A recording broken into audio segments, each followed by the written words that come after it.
서준이 장지현의 원투펀치 258화 3부 시작하겠습니다. 유럽 축구가 이제 끝을 향해 가고 있는데요. 이번에는 원투펀치가 뽑은 시즌 베스트 11 세리아 A 그리고 분데스리가로 돌아왔습니다. 한의원 님이 이제 세리아 A를 골라주셨고요. 장현님이 분데스리가 역시 전문가답게 네, 제가 분데스리가 승률이 좋아서 네. 분데스리가 베스트 11을 가지고 오셨죠. 그렇습니다. 일단 두 분 포메이션부터 듣도록 할게요. 저는 4-4-2 포메이션입니다. 4-4-2. 그 U20 톱10 플레이어 할 때와 마찬가지로 왜 이렇게 똑같이 하세요?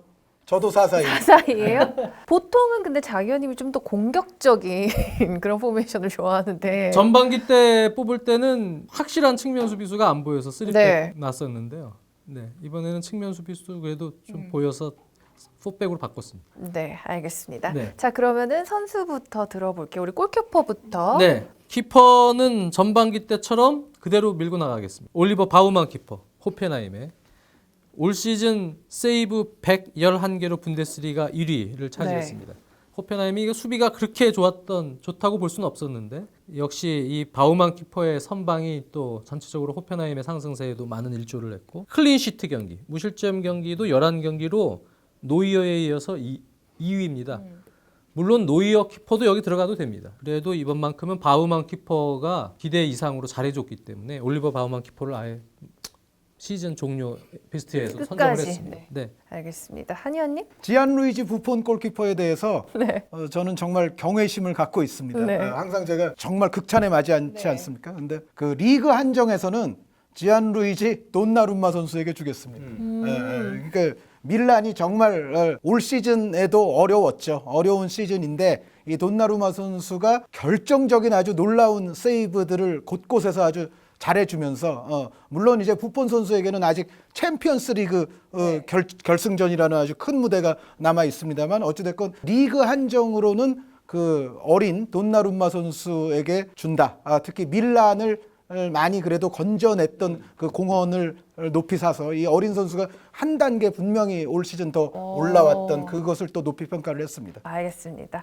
자, 수비수 부분으로 갈게요. 네, 저는 일단 왼쪽 수비수로 일단 한의원님이 좀 좋아하실 것 같습니다. 네, 지금 샬케에서 아스날로의 이적이 임박한 세아드 콜라시나치. 네, 콜라시나치입니다. 이 선수 진짜 언제 터지나 싶었는데 올 시즌에는 이제 어느 정도 터졌다 이렇게 볼 수가 있겠습니다. 워낙 다부지고 또 체력도 좋고 아주 파워풀한 이런 이제 공격가담. 전체적으로 크로스 능력이 과거에 좀 기복이 있었기 때문에 그런 부분에서 실망감을 좀 안기던 시즌들도 있었습니다만 올 시즌은 크로스도 상당히 예리하고요. 네, 꺾어주는 뭐 강한 땅볼 크로스, 그냥 휘어차는 크로스 여러 등등해서 전체적으로 공격 지원 능력의 세밀함이 좋아졌다. 그러다 보니까 이제 한 단계 좀 성장한 느낌이다. 그래서 콜라시나치는 그 윙백 같은 역할, 3백의 이제 왼쪽에 있는 이제 윙백, 스토퍼 말고요.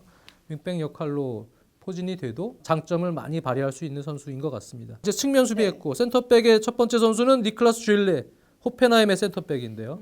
다음 시즌부터 이제 바이른 뮌헨에서 활약을 하게 됩니다. 이 선수는 팬들이 뭐 올림픽 때도 우리와 이제 경기를 같이 했었고 체격 조건이 일단 뭐 엄청나게 크죠. 근데 체격 조건이 큰 것에 비해서도 수비하는 것을 보면은 상당히 센스가 있고 영리하고 또 이 선수가 패스도 상당히 잘하는 편입니다.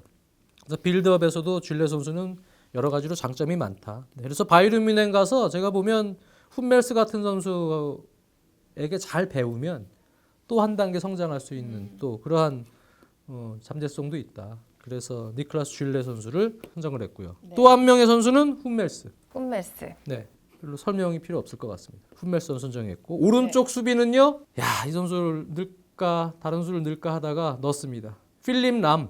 네, 이 선수가 왜 은퇴를 하는지 모를 정도로 은퇴를 한다 그러잖아요. 뭐 그런 얘기들이 많은데 솔직히 오른쪽 수비에서 필립 람만큼 잘하는 선수가 있을까?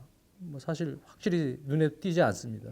계속 잘하고 있고 뭐 생각 같으면 더 뛰어도 될 것 같은데요. 그래서 이렇게 4백 선정을 했습니다. 알겠습니다. 자, 세리아에서는 베스트 11 4백 들어볼까요? 네, 왼쪽에는 알렉스 산드로 선수 유벤투스. 네. 뭐 꾸준함이라든가 공수 양면에 걸친 아주 밸런스 있는 활약이라든가 이런 면에서 전체 세리에아 측면 수비 가운데 1등이라고 해도 과언이 아닐 정도로 알렉산드로 선수 잘해줬던 시즌이고요. 앞으로 뭐 계속 더 잘할 수도 있을 것 같습니다. 그리고 센터백 두 명은 유벤투스의 레오나르도 보누치 선수와 로마의 페데리코 파시오 선수. 보누치 선수 같은 경우는 사실은 그 아들이 투병 중이에요. 아들이 수술도 했고 아주 아픕니다. 그래서 시즌 초반에는 그것으로 인한 약간 심리적인 혼란도 좀 있었어요. 그리고 또 시즌 중반기에 또 부상도 있어서 전체적으로 뛴 경기 수가 아주 충분치는 않습니다만 그럼에도 불구하고 유벤투스가 세리에A 최고의 수비의 팀인 것은 부인할 수가 없잖아요. 유벤투스의 실점률은 다른 팀들과는 세리에A에서 차원이 다릅니다. 그 올 시즌에도 유일하게 20골대 실점만을 한 팀이 이제 유벤투스인데 보누치 선수가 그런저런 여러 가지 악재들에도 불구하고 그래도 시즌 중반이 넘어서 후반으로 오면 올수록 역시 유벤투스의 중심은 보누치가 잡아주는구나라는 것을 또 확인을 시켜줬고 또 간간히 또 골도 잘 넣어줬던 선수입니다. 그리고 로마의 페데리코 파시오 선수는 저희가 지난 시즌 대비 급성장했거나 뭐 부활했거나 퍼포먼스가 훨씬 좋아진 선수 말씀드릴 때 파시오 선수는 제가 올 시즌에 한 2차례 정도는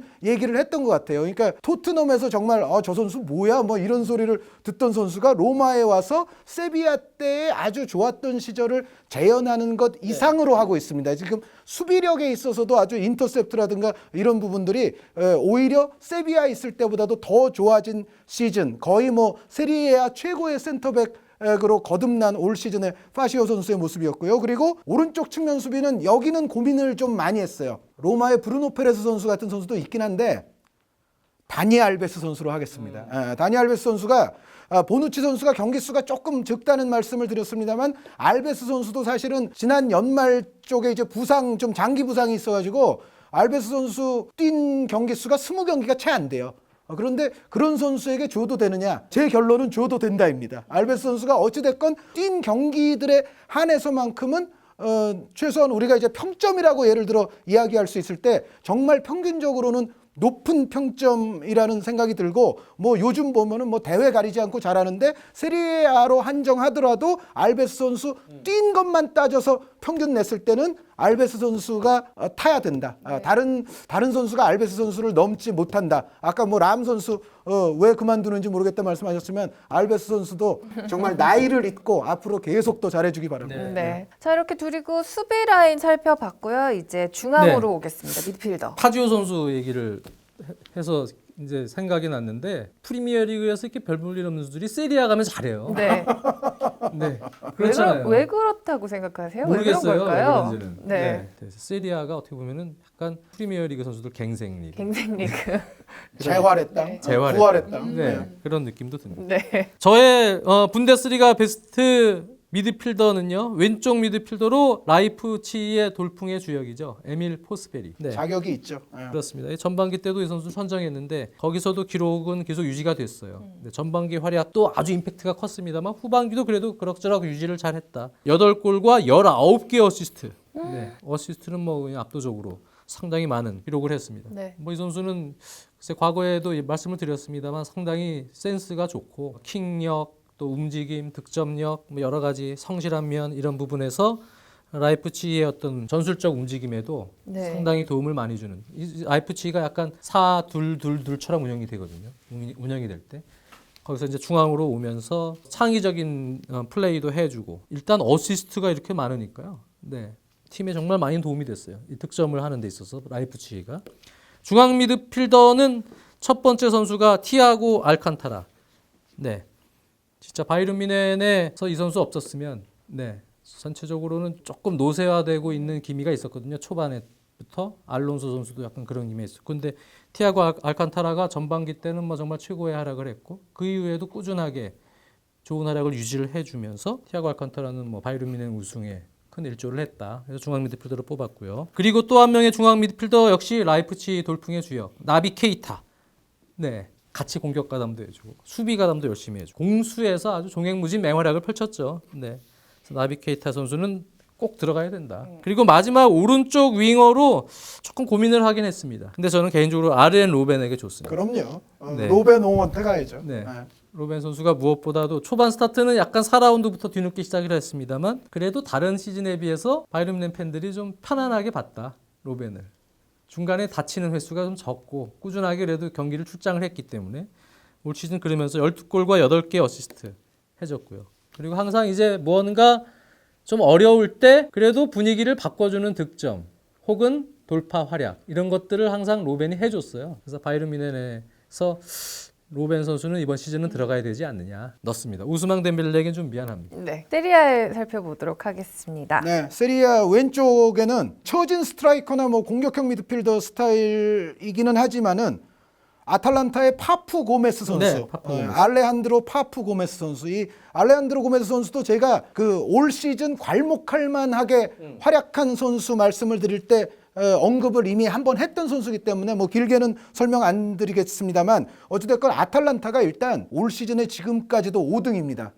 양 밀란을 다 더 뒤로 하고 그 5등 정도의 위치를 정말로 굳건히 아탈란타가 지켜온 데 있어서는 이 알레한드로 파푸 고메스 선수의 활약을 첫 손에 안 꼽을래야 안 꼽을 수가 없고 올 시즌 전체를 정의할 때 아탈란타의 에이스는 반드시 들어갈 자격이 있다고 생각을 합니다. 그래서 파푸 고메스 선수를 왼쪽에다 위치를 시켰고 중앙에 두 명은 그냥 기록만 말씀드릴게요. 마렉 함식 선수 네. 세리에아에서만 11골 9개 도움, 총 14골 11개 도움, 그리고 그 옆에 파트너로는 레자 나인골란 선수 세리에아에서 11골 4어시스트 총 15골 6도움. 자격 있지 않습니까? 네. 네.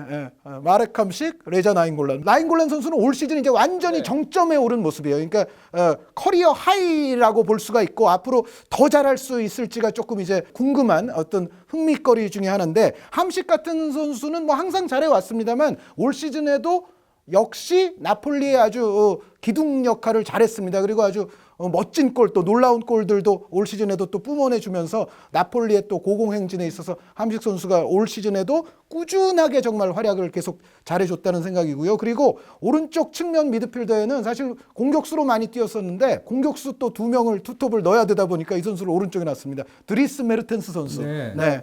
세리에아의 올 시즌 해트트릭의 제왕이고 커리어 하이 시즌이어서 제가 지난 시즌 대비 올 시즌 괄목할 만하게 발전한 선수 명단에 넣었던 선수예요. 넣었었고 예. 포지션 변경 성공 사례로 아, 넣었었고 그렇죠. 한의원님께서 올 시즌 언급할 일이 많았던 그 해트트릭의 제왕 드리스 메르텐스 선수, 파푸 고메스, 드리스 메르텐스의 함식과 나인골란 이렇게 네 명입니다. 네. 알겠습니다.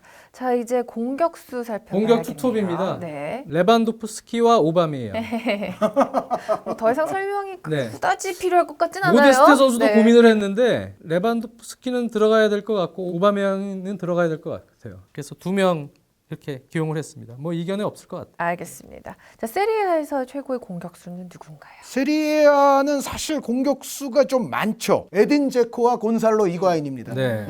에딘 제코 선수는 올 시즌이 역시 제코 선수도 커리어 하이입니다. 세리에아에서만 27골에 6개의 어시스트까지 있는데 다른 대회까지 넓혀보면 37골이에요. 네. 그러니까 정말 커리어 하이. 제코 선수는 일단 1순위로 들어가야 되고 이제 두 번째 공격수를 누구로 할까 했는데 이과인 선수가 유벤투스가 투자한 만큼의 결국 보답을 해줬어요. 이과인 선수가 정말 고비고비마다 역시 골잡이로서의 역량을 충분히 보여주면서 유벤투스의 이제 우승 가도에 굉장히 큰 몫을 담당했고 유벤투스 팬들은 사실 약간의 불안감이 있었거든요. 이 선수 내려와서 나폴리 때만큼 못 넣어주면 어떡하나. 그런데 그것을 불식을 시켰다는 점만으로도 그리고 우승에 아주 견인차 역할을 했다는 점만으로도 이과인 선수는 벨로티, 이카르디를 제치고 여기 들어가야 될 것 같다. 그래서 제코, 이과인의 투톱입니다. 네. 자, 이렇게 저희가 베스트 11 뽑으니까 약간 이번 시즌 총 결산 느낌도 조금 있는데 말이 나온 김에 이제 두 분께 여쭤보고 싶어요. 마지막으로. 시즌 초반에 예상을 했던 부분이 있잖아요. 좀 그런 이렇게 비슷하게 흘러간 부분이 있는지 아니면은 좀 드라마틱하게 예상을 빗나간 부분이 있는지. 분데스리가는 라이프치히의 돌풍이 가장 큰 변수가 됐죠. 그 라이프치히의 어떤 경기 운영 방식, 또 거기에 숨은 어떤 좋은 기량을 가진 스타 탄생 이런 것들이 이제 변수가 됐고 나머지 부분은 사실은 큰 변수는 없었죠. 지금 전반기 때 좋았던 선수들의 폼이 비교적 유지가 좀 된 됐다. 편이고요. 네. 그리고 오늘 언급은 안 했습니다만 크게 발전한 선수들도 있죠. 그나브리 같은 선수들. 네, 제가 항상 아스날에서 왜 이렇게 헐값에 팔았냐고 항상 아쉬워하는. 브레멘이 하위권이긴 합니다만 그나브리도 올 시즌 엄청 잘해줬어요. 이 선수가 없었으면 브레멘은 혹시 강등되지 않았을까 걱정이 들 정도로. 그래서 그렇게 몇몇 선수들, 큰 도약을 한 선수, 또 새롭게 발견된 선수, 뭐 우스망 덴벨레 같이 네, 어린 선수인데 올 시즌을 통해서 도약한 선수. 찾아보면 꽤 있죠. 네, 분데스리가도. 세리에A는 로마와 나폴리가 올 시즌에도 유벤투스의 아성에는 좀 못 미치는 것 같죠. 그래서 유벤투스의 아성이 과연 언제 무너질 수 있을 것인지, 그리고 어쨌든 자금력은 장착을 했는데 이 자금을 얼마나 효율적으로 쓸 수 있을 것인지. 사실 인터밀란은 올 시즌에 그거를 제대로 못했거든요. 근데 이제 AC 밀란까지도 이제는 또 중국 자본이 들어오지 않았습니까? 그래서 다음 시즌에는 정말 양밀란이 같이 살아날 건지, 최소한 하나라도 뭔가 좀 두 밀란 중에 한 밀란이라도 뭔가 좀 크게 도약을 하면서 과거에 좀 영화를 되찾아 올 건지가 세리아는 아무래도 가장 큰 관심사일 것 같고, 그리고 사실 올 시즌에 잘한 클럽으로는 시모네 인자기의 라치오, 그리고 지안피에로 가스페리니의 아탈란타. 네. 아탈란타가 정말 잘했죠. 아탈란타 선수들이 파푸 고메스 선수를 위시해서 올 여름에 과연 몇 명이나 아탈란타를 또 이탈을 하게 될 건지 꽤 상당수 이탈이 저는 예상이 되는데, 어찌됐건 아탈란타와 또 라치오에게는 박수를 쳐줘야 되는 그런 시즌이 아닌가 싶습니다. 네. 자, 이렇게 저희가 세리아 그리고 분데스리가 베스트 11을 꼽아봤습니다. 자, 이번 주는 또 특히 또 U20, 20세 이하 월드컵이 있기 때문에 계속해서 우리나라 축구 20세 이하 대표팀 응원해 주시면서 원투펀치도 많이 사랑해 주시길 바랍니다. 깨알같이 이렇게 또 홍보를 해야 돼요. 네. 자, 저희는 다음 시간에 돌아오겠습니다. 원투펀치는 한준이, 장준이, 백발이 되는 그날까지 계속됩니다. 다음 시간에 만나요. 축구 많이 보세요.